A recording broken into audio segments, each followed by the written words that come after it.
మహాదేవ శ్రీమాత్రే నమః. Welcome to our channel.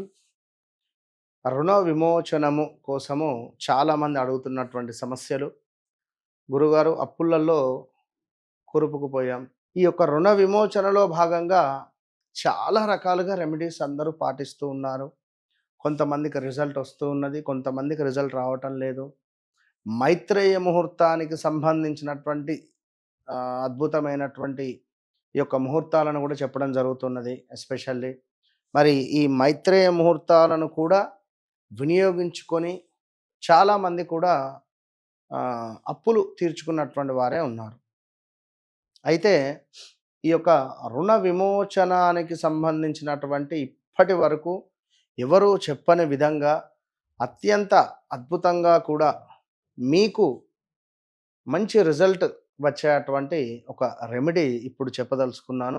జాగ్రత్తగా వినండి. ముందుగా మీరు దీనికి సుబ్రహ్మణ్యేశ్వర స్వామికి సంబంధించినటువంటి చక్కటి ఫోటో ఒకటి అవసరమైతే పడుతుంది. మరి సుబ్రహ్మణ్యేశ్వర స్వామికి సంబంధించినటువంటి ఫోటోను మీరు ఒకవేళ ఇంట్లో ఉంటే పర్వాలేదు, లేదు అని అనుకున్నట్టయితే ఈ యొక్క మనకు బాధల నుండి, అప్పుల బాధల నుండి విముక్తి పొందడానికి తాంత్రికంగా మంచి పరిహారం తాంత్రిక నిధిలో మనకు దొరకడం జరిగింది. సో మీకోసం నమ్మకంతో ఆచరిస్తే ఈ బాధల నుంచి ఖచ్చితంగా పరిష్కారం జరుగుతాయి అనేటువంటి ఉద్దేశంగా మీకు చెప్పడం జరుగుతూ ఉన్నది. ఇక అదేవిధంగా మీకు మీ వ్యక్తిగత జాతకరీత్యా కూడా నడిచే దశ అంతర్దశలు ఎట్లా జరుగుతున్నాయో ముందుగా తెలుసుకోండి ఫస్ట్ ఒకసారి అయితే. సో మీ జాతకంలో ఒకవేళ మంచి యోగం ఏర్పడింది, మాకైనా కష్టాలు జరుగుతున్నాయి అని అనుకున్న ఎడల మీకు ఈ రెమెడీ బాగా ఉపయోగపడుతుంది. ఎందుకంటే మంచి దశ నడుస్తూ ఉంటే మంచిగానే ఉంటుంది. మరి ఏమైనా దోషాలు ఇట్లా ఇంకేమైనా ఇబ్బందికరంగా ఉన్నాయా అని కూడా చూసుకోవాలి. అయితే మనకు అందరూ కూడా ఆ రుణానికి సంబంధించి కుజుడు కదా, మరి కుజునికి సంబంధించిందే అందరూ కూడా కుజగ్రహం దగ్గరికే వెళుతూ ఉంటారు. కుజుడే అని చెప్పి పాపం బాధపడుతూ ఉంటారు అందరూ కూడా.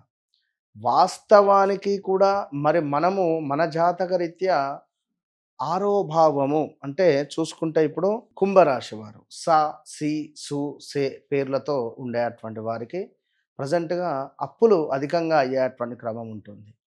అదేవిధంగా మా అక్షరము మా, మీ, ము, మే పేర్లతో మొదలయ్యేటువంటి పేర్లు కలిగినటువంటి వారు మనకు 2026 సుమారుగా కూడా 2024 ఆగస్టు నుండి సుమారుగా 2025 మార్చి నుండి అయినా కూడా వీరికి ఇక్కడి నుంచి టైం బాలేదు. స్థాన చలనాల, ప్రదేశ మార్పుల, ఉద్యోగంలో ఏమైనా ఇబ్బంది కలిగించే సందర్భాల, లైక్ వివాహాలు జరగడాల, భార్యాభర్తలలో గొడవల, ఇలాంటివి వీరికి ఉన్నవి. ఇక నెంబర్ ఆర్ రమేషు, రాజేషు, ప్రదీపు, ఈ పేర్లతో ఉండేటువంటి వారికి గత 2025 2026లో కొంత ఇబ్బంది కలిగించేటువంటి పరిస్థితే మనకు ఏర్పడుతూ ఉన్నది. సో ఓవరాల్గా ఇంకా చూసుకుంటే మిథున రాశి వారికి 2020, 21, 22. సో అంటే నేనెందుకంటే గోచార రీత్యా కొంత ఆరో భావంలోకి, మీ గ్రహచార రీత్యా ఆరో భావంలో గ్రహాలు నడుస్తూ ఉండేటువంటి క్రమములో నెంబర్ 6th హౌస్ రన్ అయితే గొడవలు, అప్పులు అధికంగా ఉంటవి అనేటువంటి విషయాలను తెలుసుకునే ప్రయత్నం చేయండి. ఇక అదేవిధంగా మనకు సుబ్రహ్మణ్యేశ్వర స్వామి ఆరాధన అవసరము. మరి సుబ్రహ్మణ్యేశ్వర స్వామికి మరి ఆరాధించేటువంటి క్రమములో తప్పకుండా మీరు మంగళవారం నాడు తలంటు స్నానాన్ని ఆచరించి, ఎరుపు రంగు వస్త్రాలను కట్టుకొని, ఎరుపు రంగు బొట్టును పెట్టుకొని, స్వామి యొక్క ఫోటోకు కూడా గంధము కుంకుమతో అలంకరింపజేసి, ఎరుపు రంగు పుష్పాలను స్వామి ముందు సమర్పించి, మరి మీరు ఒక కుజునికి సంబంధించినటువంటి మనకు సుబ్రహ్మణ్యేశ్వర స్వామికి షణ్ముఖుడు అనేటువంటి పేరు కూడా ఉంది కనుక మనకి ఇక్కడ ఆవు నేతితో చక్కగా కూడా మీరు ప్రమిదలో 6 వత్తులను వేయాలి. 6 వత్తులను వేసి దీపారాధన చేయడం ద్వారా సుబ్రహ్మణ్యేశ్వర స్వామి ముందు ఆవు నేతితో 6 వత్తులు అంటే 6 జ్వాలలు వెలగాలి.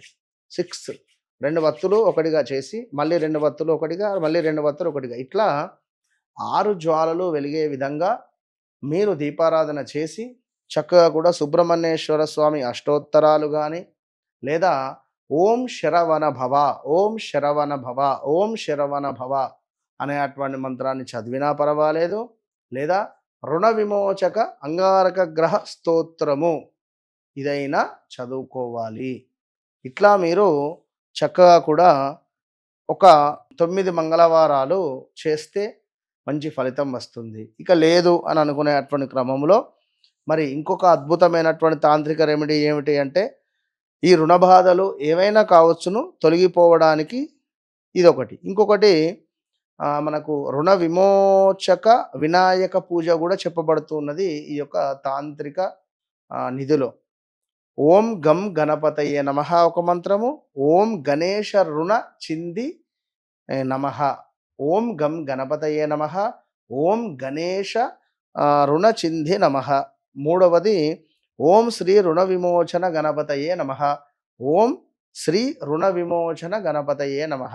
ఈ మంత్రాన్నైనా కూడా చదువుకోవాలి. ఎట్లా అంటే ఒక స్వామివారి గణపతి ఫోటో ముందు 3 దీపాలు పెట్టాలి. 3 దీపాలు పెట్టి చక్కగా కూడా గరకను అధిక మొత్తంలో గరకను తీసుకొని ఒక్కొక్క గరక పోస ఓం గం గణపతయే నమః అని చెప్తూ గణపతి పాదాల దగ్గర పెట్టాలి. ఓం గం గణపతయే నమః లేదా ఓం గణేశ రుణచింది నమః. ఇలా ఈ మంత్రాలను చెప్పుకుంటూ మీరు సుమారుగా ఒక 5 బుధవారాలు చేసినా కూడా మంచి ఫలితం కనబడుతుంది అని మనకు చెప్పడం జరుగుతున్నది. కనుక ఈ యొక్క రుణ విమోచనకు సంబంధించి ఈ చేసేటువంటి క్రమాలలో కోపానికి రాకుండా బెల్లముతో చేసేటువంటి లడ్డూలను లైక్ మనకు నువ్వుల లడ్డూలు ప్లస్ బెల్లం కానీ లేదా కొబ్బరి లడ్డూలను కానీ సమర్పిస్తూ ఉండండి. బెల్లం పాయసాన్ని బాగా గుర్తుంచుకోండి. పాయసంలో బెల్లం వేసి సుబ్రహ్మణ్యేశ్వర స్వామికి సమర్పించి నలుగురికి పంచినా కూడా విశేషమైనటువంటి ఫలితం కనబడుతుంది. చక్కగా చేసుకోండి, మంచి ఫలితం పొందండి. All the best.